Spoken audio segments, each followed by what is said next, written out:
అందుకే మీకు పవన్ కళ్యాణ్ మీకు శాసనసభలో స్పీకర్ ఉద్దేశించి అన్నది గుర్తుండి ఉంటుంది.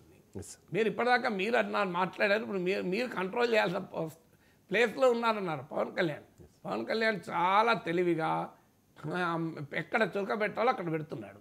ఆయన చాలా జాగ్రత్తగా ఎక్కడ చురక పెట్టాలో తిరుపతి స్టాంపీడు గత ప్రభుత్వం టోకన్ల సిస్టమ్ పెట్టి దాట్ వీట్ అంటుంటే క్షమాపణ చెప్పాడు ఒకటేసారి.